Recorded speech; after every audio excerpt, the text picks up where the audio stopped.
Bonjour et bienvenue sur netprof.fr. Dans cet ensemble de leçons, on va étudier les réseaux informatiques. Alors, on va parler des réseaux locaux, puis des réseaux étendus, du protocole TCP/IP, le fameux protocole, de certains protocoles de routage, et on va finir par des exercices. Aujourd'hui, on va commencer par le premier chapitre, à savoir des réseaux locaux. Alors, le mot LAN, c'est un mot en anglais, c'est l'abréviation de Local Area Network. En français, on dit réseau local. Mais c'est quoi un réseau d'une façon générale? En quoi consiste-t-il? Le réseau, c'est un ensemble d'entités communicantes. Donc, on a un ensemble de points qui communiquent entre eux et il y a un flux qui circule entre ces entités. Exemple, d'une façon générale, on peut parler du réseau de neurones. Vous savez tous que notre cerveau est formé par un ensemble de neurones. Il y a un ensemble de flux de courants qui circulent entre ces neurones. Le réseau GSM, vous le connaissez tous, et en particulier le réseau informatique, objet de ce cours. Le réseau informatique, c'est quoi?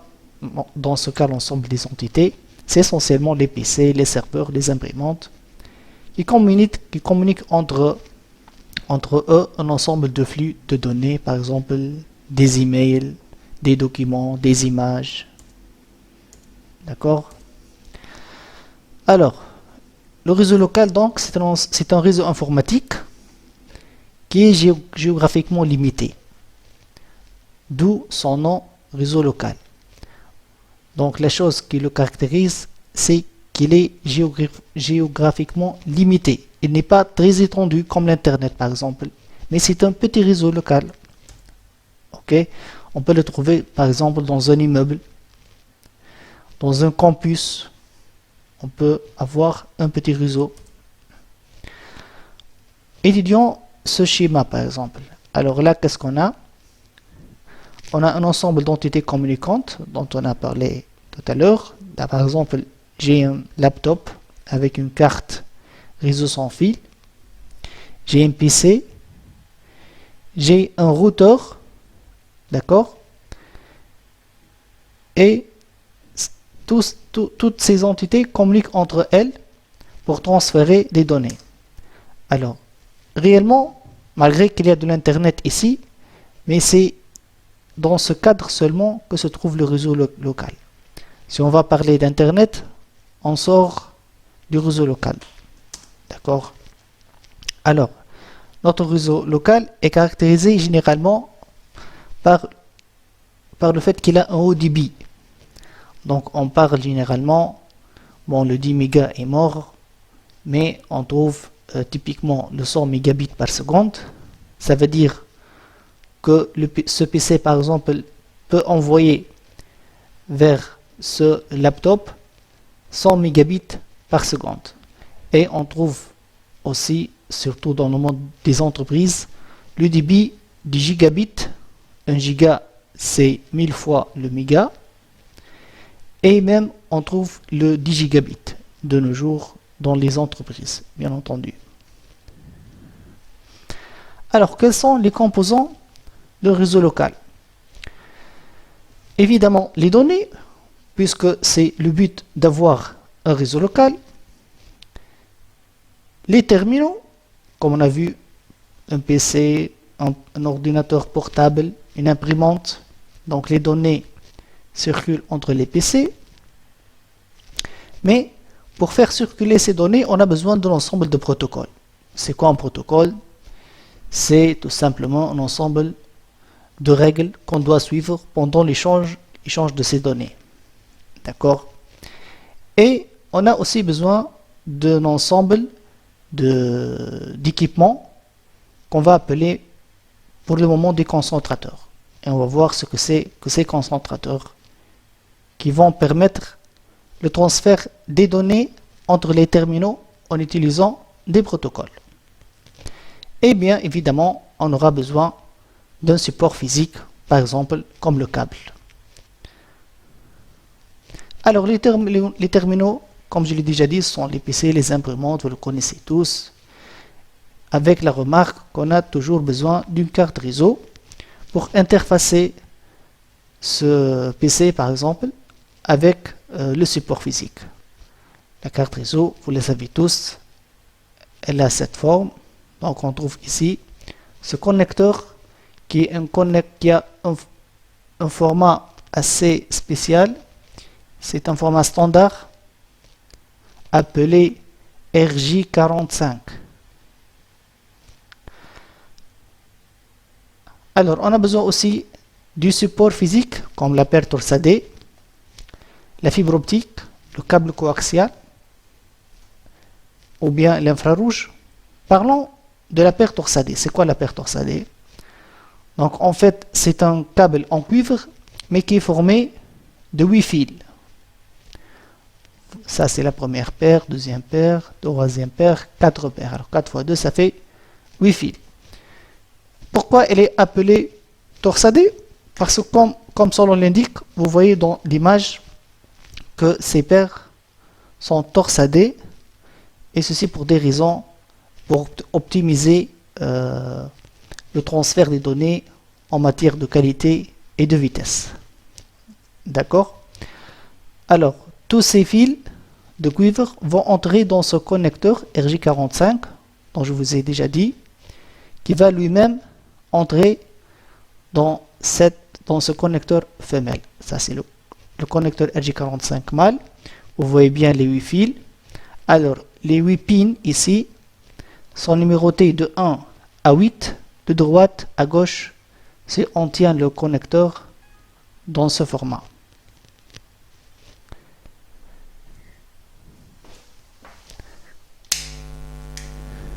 Une fois les paires torsadées vont entrer dans le connecteur, on aura ce format. Vous voyez bien, de 1 à 8, ça c'est le premier bout du câble, ça c'est le deuxième bout du câble, et les paires ne sont pas entrées dans le connecteur comme ça au hasard, mais il y a un code couleur à suivre. Donc, de gauche à droite, on a le orangé blanc, puis la deuxième pin sera connectée au fil orangé, on aura le vert blanc, le bleu blanc, le vert, le marron blanc et enfin le marron. Alors le câble, s'il est construit de cette façon, on l'appelle un câble droit. C'est le câble typique que vous trouvez sur le marché. Et là, par exemple, ça c'est l'image d'un câble torsadé prêt à être utilisé. Et c'est le support le plus utilisé généralement, surtout dans les eaux locaux. D'accord. La fibre optique, par contre, elle n'est pas constituée de métal. C'est pas un câble en cuivre, mais en fait, la fibre optique est formée par 2 brins de verre. Oui, c'est le verre,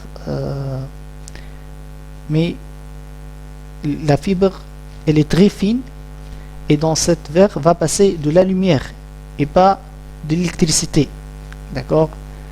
Alors vous voyez bien qu'on protège cette fibre par beaucoup de matériaux de renfort, d'accord, pour obtenir de la fibre optique. Donc on aura un brin de fibre pour l'émission, un deuxième brin pour la transmission, émission et réception, pardon. Par contre, pour ces 8 fils de cuivre, en fait, on ne les utilise pas tous pour le transfert de données, mais on n'utilise que la moitié. Le câble numéro 1, 2, 3 et 6. Ce sont les brins utilisés pour l'émission et la réception. Ça c'est l'image typique d'une fibre optique. Alors vous voyez bien que les connecteurs sont un peu différents. En fait, si le câble si le câble per-torsadé utilise un seul connecteur de format RJ45, la fibre optique, on peut trouver beaucoup de types de connecteurs. Ça, par exemple, c'est le connecteur appelé ST. Ça, c'est le connecteur appelé SC. Ça, c'est le connecteur appelé LC. D'accord? Alors, maintenant, voyons comment monter un réseau local simple. Alors, on va prendre un PC et un deuxième. Donc, on va faire un petit réseau constitué de 2 PC seulement. Bien entendu, les 2 PC contiennent chacun une carte réseau informatique. On va monter le câble droit. Donc, on a un bout RJ45 dans cette carte réseau et un deuxième embout RJ45 dans la deuxième carte réseau. Mais dans ce cas, ce câble doit être un câble croisé. Ça veut dire quoi, croisé? Ça veut dire que les 2 fils de transmission ici vont coïncider avec les 2 fils de réception ici, d'une façon à ce que les données transmises par ce PC soient reçues par la carte réseau de ce PC. Donc le code couleur qu'on a vu tout à l'heure ne sera pas respecté, mais on va inverser certains fils pour obtenir le câble croisé. Alors on a le 1 va prendre la position du droit. Par exemple ici le 1 c'est l'orange et blanc. Orange et blanc, on va le trouver à la 3e position et pas à la 1re position. D'accord? Émission dans la réception. Et le 2 dans le 6. L'oranger, il était dans la 2e position. Maintenant, on le trouve à la 6e position. Et on va faire bien sûr l'inverse pour le câble vert. D'accord? Donc, ça on l'appelle le câble croisé. Il est utilisé si on va connecter 2 PC directement. Alors, vous voyez bien ici que ces 2 PC maintenant sont connectés, ils vont commencer à s'échanger des données. Mais il y aura toujours le risque que les 2 PC envoient des données en même temps. Dans ce cas, l'information envoyée sur le support physique, elle ne sera pas comprise, elle n'aura aucune valeur. On aura ce qu'on appelle une collision, parce que les 2 signaux électriques vont se heurter et donc l'information perdra sa valeur. Et si on a une collision, donc on va perdre des données. D'où le besoin d'un protocole, un ensemble de règles qui contrôle l'accès aux médias, pour qu'on soit sûr que l'information envoyée est bien reçue sans avoir une collision. Alors ce protocole est le protocole appelé CSMA-CD, en anglais CSMA Carrier Sense Multiple Access. Ça veut dire qu'il permet l'accès multiple, mais avec écoute de la porteuse. Ça veut dire quoi? Ça veut dire qu'une station écoute le support physique, qui est le câble, pour déterminer si une autre station est en train de transmettre les données ou bien non. Donc ce qu'elle fait, c'est qu'elle mesure le niveau de tension électrique. S'il y a un courant qui passe, alors elle ne va pas envoyer ces données. Et elle va rester à l'écoute du support jusqu'à ce que la station qui émet les données finisse. Ok? Et le deuxième principe de ce protocole, c'est collision detection. Ça veut dire en cas de collision, la station envoie un signal appelé un signal jam et le transmet après un certain temps aléatoire. Donc, maintenant, on a pu connecter les 2 PC et ils fonctionnent correctement. Supposons qu'on a un 3e PC. Comment va-t-on intégrer ce 3e PC dans ce très petit réseau local? Déjà, le câble est connecté entre les 2 cartes réseau. Et la 3e carte réseau, comment va-t-on la connecter? D'où le besoin d'un concentrateur, quelque chose qui va rassembler toutes les machines. Alors le concentrateur, il a généralement cette forme, d'accord? Donc on va connecter toutes les machines. Donc vous voyez bien qu'il possède beaucoup d'interfaces RJ45, d'accord? Et toutes les machines seront connectées à ce concentrateur. Maintenant, ce câble sera un câble droit.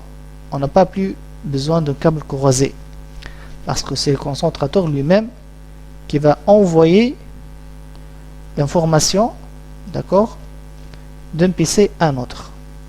Donc ça, on est bien d'accord, c'est un câble droit, ce n'est plus un câble croisé. Alors ce concentrateur, la première génération de ces concentrateurs est appelé hub, d'accord. Donc le hub, c'est quoi? Le hub, c'est vraiment, il est trop bête, il reçoit de l'information, il la transmet à tous les ports, d'accord, d'une façon à ce que toutes les machines reçoivent l'information. Une seule machine, bien sûr, généralement, qui est concernée par cette information, elle va prendre l'information et les autres machines vont ignorer le message. Mais vous voyez bien, l'inconvénient de cette machine, c'est que quand le nombre des machines augmente, c'est comme si on avait beaucoup de personnes dans une même chambre. Alors ces personnes vont parler, mais à un certain moment, on ne va plus entendre ce que disent l'autre parce qu'il y a beaucoup de bruit. D'accord? Donc l'inconvénient, c'est que quand le nombre de machines sur un hub augmente, le nombre de collisions va augmenter et on n'arrive plus à écouter correctement l'information envoyée par les machines. D'où le besoin d'un autre type de concentrateur. Si on revient à l'exemple de la chambre, par exemple, on va dire qu'on va mettre des séparateurs entre chaque deux personnes qui parlent ensemble. D'accord? De telle façon à ce que le bruit de ces deux personnes, par exemple, n'arrive pas à ces deux autres personnes. Donc on a besoin de notre concentrateur qui fait presque la même chose. Le hub, je rappelle, ce qu'il fait, c'est qu'il reçoit de l'information sur un port et la diffuse sur tous les autres ports, sans savoir qui est concerné par cette information. Alors on a besoin de limiter le bruit, comme on a dit que les hubs, ils ont une bande passante partagée et le risque de collision est très important. Donc on a besoin d'un autre concentrateur qui a une bande passante dédiée par port. D'accord? Ces concentrateurs, on les appelle des commutateurs, ou bien en anglais sont appelés des switches. Alors la cascade, c'est quoi une cascade? Pour comprendre la cascade, prenons cet exemple, on a un switch, donc maintenant on n'est plus avec le hub, on a un switch qui a 24 ports et 30, mais malheureusement on a 30 utilisateurs. Donc ça c'est mon switch, je vais connecter mes 24 utilisateurs, mais il me reste encore 6 utilisateurs. Comment je vais connecter ces utilisateurs sur le réseau local? Donc je vais prendre un deuxième switch, je vais connecter mes 6 machines restantes, et après ces machines ils peuvent communiquer ensemble, ces machines aussi elles peuvent communiquer ensemble, mais une machine de ce groupe ne peut pas communiquer avec une autre machine de ce groupe. Donc c'est quoi l'idée? L'idée c'est de mettre un câble entre ce switch et ce switch, d'accord? Ce câble on l'appelle un câble de cascade et on dit qu'on a fait une cascade entre les deux switches d'une façon à ce qu'une machine d'ici peut communiquer avec une autre machine de ce groupe. Alors ce câble généralement doit être un câble croisé, c'est comme si on a connecté un PC à un PC, d'accord? Ce câble, comme aussi ce câble, généralement il ne doit pas dépasser la longueur de 90 mètres, d'accord? Mais si cette distance elle est supérieure à 90 mètres, qu'est-ce qu'on fait? Alors dans ce cas, on doit utiliser la fibre optique. La fibre optique, il y en a beaucoup de genres. Donc par exemple, il y a la fibre optique multimode. Elle permet un débit de 1 gigabit jusqu'à 550 mètres. Mais si on va dépasser les 550 mètres, on peut aller jusqu'à 10 km par la fibre monomode. D'accord? Mais généralement, si on est dans le cas d'un réseau local, on utilise généralement la fibre multimode. Généralement 500 mètres, c'est largement suffisant si on parle d'un réseau de campus par exemple. Alors les caractéristiques des switches. Comment choisir un switch? Le switch, bien sûr, parmi ses caractéristiques, c'est la vitesse du port. Comme j'ai déjà dit, la vitesse de nos jours d'un port, c'est de 100 mégabits, voire 1 gigabit pour les nouveaux switches. Le mode duplex, ça veut dire quoi duplex? Alors, on dit que le duplex est half duplex si le port peut émettre ou recevoir mais pas faire les deux en même temps. Par contre, il est dit en full duplex lorsque le port peut émettre et recevoir en même temps sans avoir de collision. D'accord? Donc ça veut dire qu'un port en mode half duplex, généralement on trouve de la collision si le switch veut envoyer vers la machine et la machine veut envoyer vers le switch. Par contre, si les ports du switch supportent le mode full duplex, dans ce cas, alors il n'y aura plus de collision théoriquement, d'accord, et même pratiquement, parce que le switch peut envoyer vers la machine et la machine peut envoyer vers le switch en même temps. Parmi aussi les autres caractéristiques d'un switch, c'est le auto-MDX. Ça veut dire quoi l'auto-MDX? Rappelez-vous que je vous ai dit que ce câble doit être un câble croisé. C'est comme si on a connecté une machine à une autre. Mais les nouveaux switches de nos jours supportent le mode auto-MDX qui autodétecte le câble. Ça veut dire qu'on peut mettre aussi un câble droit ici et c'est le switch qui fait de l'autodétection. Donc il essaie comme si le câble était un câble croisé. Si ça marche pas, donc c'est lui qui va inverser d'une façon à ce que même un câble droit ici peut faire l'affaire et communiquer ce groupe avec le deuxième groupe. D'accord? Donc soyons un peu pratiques. Maintenant on va construire un petit réseau local. Alors généralement, si on va parler d'un réseau de campus par exemple, donc ici on a une armoire informatique. Cette armoire on l'appelle répartiteur. On a trois armoires en fait. L'un des répartiteurs est appelé répartiteur général, d'accord, et on a deux sous-répartiteurs. Pourquoi on a trois armoires? Parce que en fait, par exemple, on a trois immeubles, d'accord. Dans chaque immeuble, on va faire une petite armoire informatique et on va connecter toutes les machines à cette armoire informatique.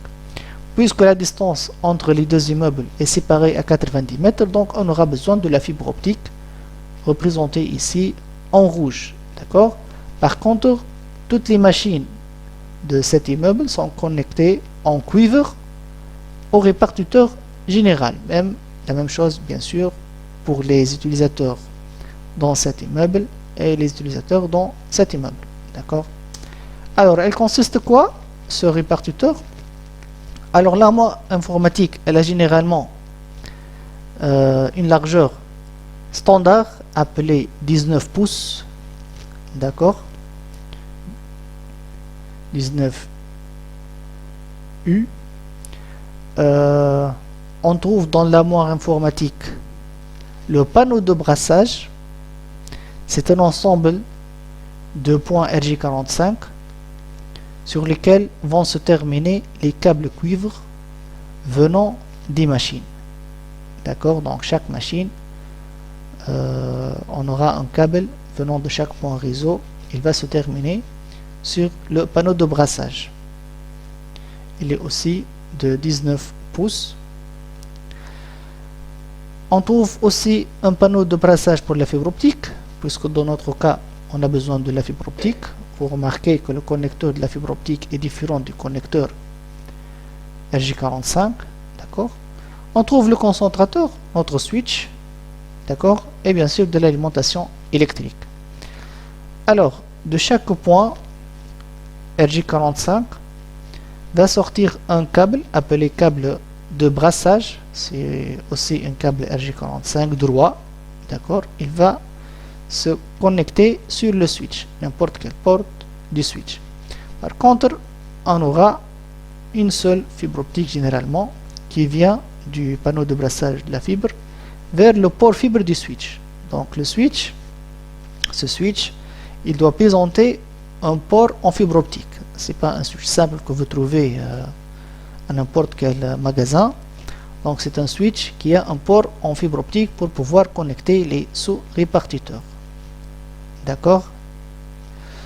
Par contre, toutes les autres machines, ici, si j'ai par exemple ici 24 plus 24, 48, c'est pour que j'ai 48 points informatiques ici, donc j'aurai 48 câbles de brassage qui vont être connectés sur mon switch et une seule jarretière en fibre optique. Format des données. Alors les données qui vont circuler sur le réseau local sont en fait en format de enveloppe électrique. Une enveloppe, qu'est-ce qu'on trouve sur une enveloppe? Généralement on trouve l'adresse de la destination, l'adresse du source. Donc on a la même chose pour les données qui circulent sur un réseau local. On aura un champ pour l'adresse destination, un autre champ pour l'adresse source et les données qu'on veut envoyer. Alors l'adresse utilisée par le switch pour commuter les trames sur le réseau local est appelée une adresse MAC. C'est quoi cette adresse MAC? En fait, c'est une adresse universelle, ça veut dire qu'on ne peut pas trouver de machines qui ont la même adresse MAC dans le monde. Elle est écrite en hexa, bien que réellement c'est du binaire. Par exemple, si mon PC possède cette adresse MAC, alors ça c'est le format en hexa, mais réellement en binaire ça donne ce format.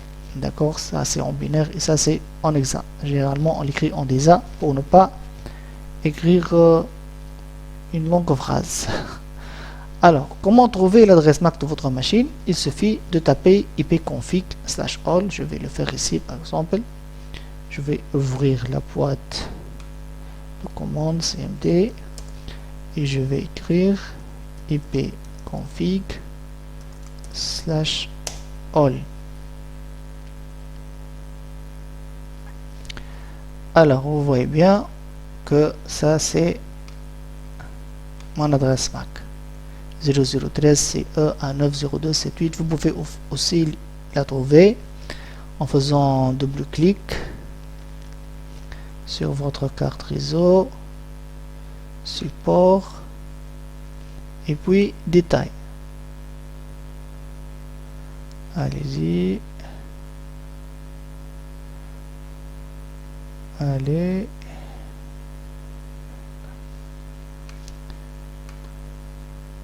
Et ben voilà ma machine qui se plante. Alors, c'est pas grave.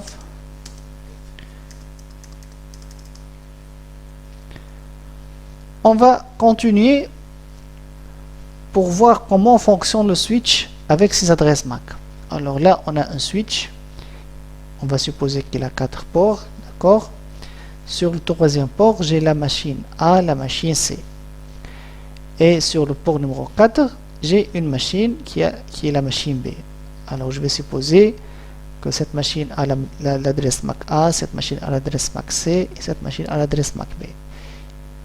Par défaut, le switch ne connaît aucune adresse MAC. Donc il va apprendre, il va voir que la machine A veut envoyer une information de A à B. Donc il va voir le champ MAC source. Alors il va trouver la MAC source CA qui vient sur le port 3. Donc il va écrire dans une table interne qu'on appelle une table de commutation que l'adresse MAC A se trouve sur le port 3. Alors cette information va aller vers la machine B.